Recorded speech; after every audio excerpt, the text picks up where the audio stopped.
Hey guys, it's Greg with Apple Explained, and as you can see from the title, History of the App Store won this week's voting poll. If you missed the poll and didn't get to vote, make sure you're subscribed, and that way the voting polls will show up right in your activity feed. Now I'm glad this topic won, because 2018 is the 10-year anniversary of the App Store, and that means if you're in middle school right now, you probably don't remember what life was like before the app era. So let's travel back to 2007, the year of the original iPhone, and explore how people used their smartphones without an app store. Back then, when you purchased a smartphone, whether it was a BlackBerry, iPhone, or Nokia, you were stuck with the software included on the phone. If you wanted to use Facebook, you had to go through the smartphone's web browser and get on Facebook's website. And because you were accessing the site on a mobile device, you were served the mobile site version. And the problem with this was that most mobile sites were half-baked versions of the full website, so you typically didn't have access to all of its features and functionality. And if you did manage to access the full desktop site from a mobile device, it was slow, clumsy to navigate, and hard on your battery. So right away you can see the need for an app store. But things always appear more obvious in retrospect because Steve Jobs didn't believe the iPhone needed an app store. He favored the concept of web apps. The reason why he preferred this approach is that web apps were inherently free, easy for developers to create and update, and didn't require the infrastructure and resources necessary to operate something like an app store. Jobs said the full Safari engine is inside of iPhone, and so you can write amazing Web 2.0 and Ajax apps that look exactly and behave exactly like apps on the iPhone. And guess what? There's no SDK that you need. You've got everything you need if you know how to write apps using the most modern web standards to write amazing apps for the iPhone today. Needless to say, not everyone agreed with him. Apple board member Art Levinson favored the App Store approach and called Jobs 6 times to change his mind, saying,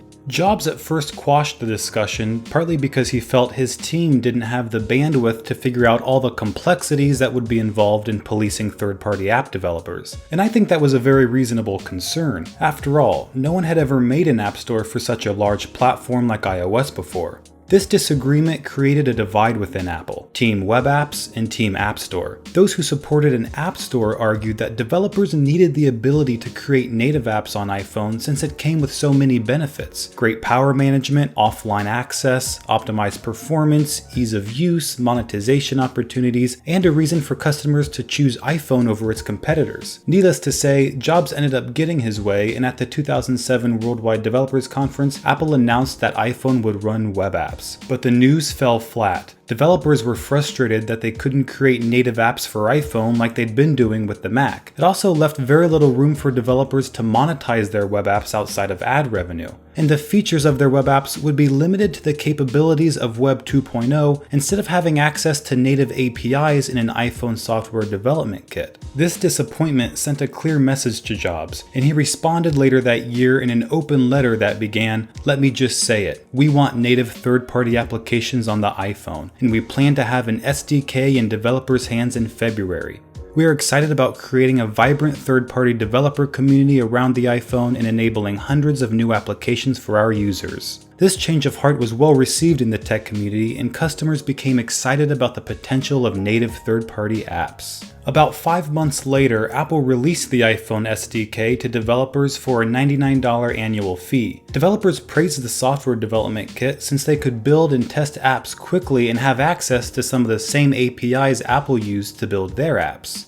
The kit also had an iPhone simulator to mimic the look and feel of the device on the computer while developing. This kicked off an app creation frenzy. Developers knew that being one of the first apps offered in the App Store was a huge advantage, since the marketplace would quickly balloon in size. 5 months later, Apple opened the App Store to customers with 500 apps available, and in its first 3 days, users downloaded over 10 million apps. The App Store was a grand slam, and it was just the beginning.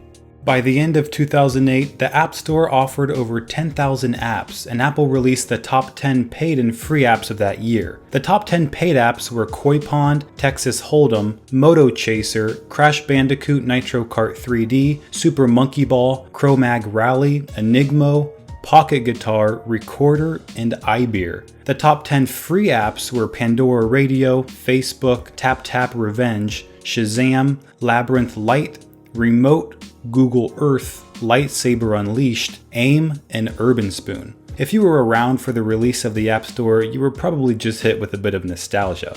In 2009, Apple ran an ad campaign with the slogan, "There's an app for that," and the catchphrase found its way into pop culture and was parodied several times over by YouTubers and television shows alike. The term app became so popular that it was awarded the honor of being 2010's Word of the Year by the American Dialect Society. The immediate success of the App Store prompted other smartphone companies to do the same on their platform. Google released their own store for Android called Google Play near the end of 2008. Microsoft opened its Windows Store in 2012, later renamed Microsoft Store, and Amazon released their Amazon App Store in 2011. Now, Amazon Store was the only one to share the App Store name with Apple, and this triggered a lawsuit. Now, it may sound a bit petty, but Apple had applied for a trademark on the term App Store in 2008, which was technically approved in early 2011. Apple spokesperson Kristen Hugut told Bloomberg that Apple's fear is that by using the App Store name, Amazon's offering will confuse and mislead customers. But after making little progress on the lawsuit after 2 years, Amazon and Apple called a truce. According to Apple, they didn't need to pursue legal action against Amazon anymore because consumers had spoken clearly in their preference for the Apple App Store.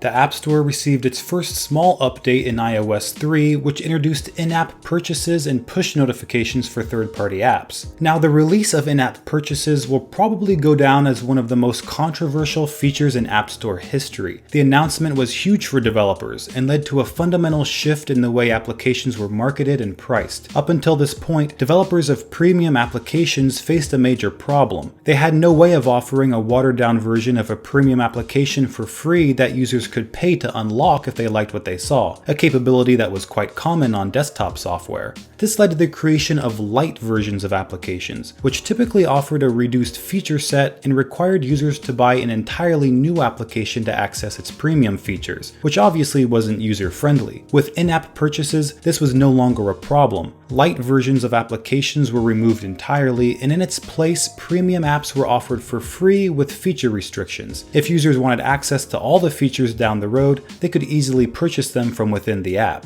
But there was a downside to this capability, particularly with gaming apps. Instead of being used to unlock features, in-app purchases were used to endlessly charge users in order to keep playing a game. You could download some great games for free, but it may only be a demo. So in order to play the full game, you'd have to pay. And to continue to play the game or to unlock new content, you'd have to pay again. This was a result of the new freemium pricing strategy that plagued the majority of free gaming apps, including Candy Crush, Clash of Clans, and Farmville. Some users also felt that developers were only releasing a portion of their game, and then charging users for the remaining gameplay rather than using in-app purchases to provide bonus content. But unfortunately, Apple had no control over how developers utilized in-app purchases, so the feature was and continues to be exploited in order to maximize profit.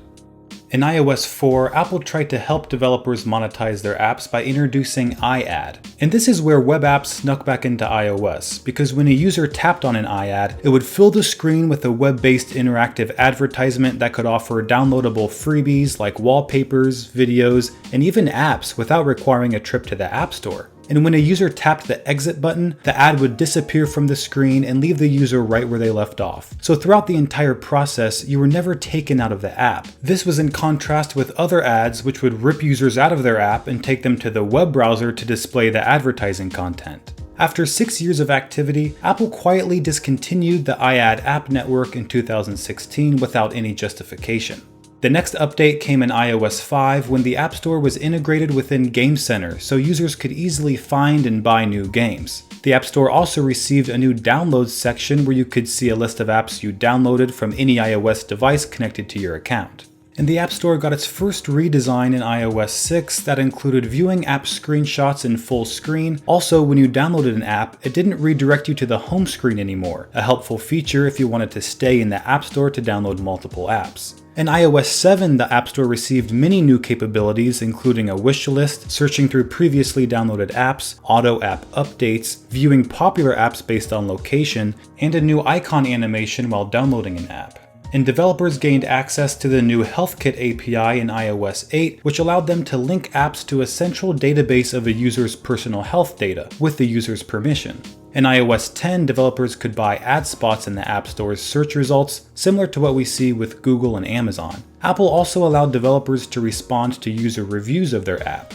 Finally, in iOS 11, the App Store received its biggest redesign yet that was cleaner and more consistent with other apps like Apple Music. It also had a bigger focus on editorial content like daily highlights. This reorganization was meant to encourage app discovery and help lesser-known apps earn some time in the spotlight. Today, users spend more time on apps than mobile search, and the app revolution shows no signs of slowing down. The App Store offers over 2 million apps that have been downloaded more than 130 billion times, and all of this success has added up to over 70 billion in revenue for developers. But the worldwide popularity of the App Store has caused some problems, especially in China. In 2017, the Chinese government requested that Apple remove the New York Times app from the China App Store, most likely to block critical or revealing information about their leadership. Apple spokesperson Fred Sands said, "We have been informed that the app is in violation of local regulations. As a result, the app must be taken off the China App Store. When this situation changes, the App Store will once again offer the New York Times app for download in China." Apple also began removing VPN apps in compliance with new laws in China requiring a government license for businesses offering VPNs. Many criticized Apple for enabling China's aggressive censorship in order to maintain access to the lucrative Chinese market. Florida Senator Marco Rubio said, "Here's an example of a company, in my view, so desperate to have access to the Chinese marketplace that they are willing to follow the laws of that country even if those laws run counter to what those companies' own standards are supposed to be." But Tim Cook remained optimistic about the situation, saying, "My hope over time is that some of the couple of things that have been pulled, come back. I have great hope on that and great optimism on that." But what do you think? Is it okay that Tim Cook is bending to China's will, or is Apple just practicing standard business protocol by adhering to local laws? Let me know what you think, and if you want to vote for the next video topic, don't forget to subscribe. Thanks for watching, and I'll see you next time.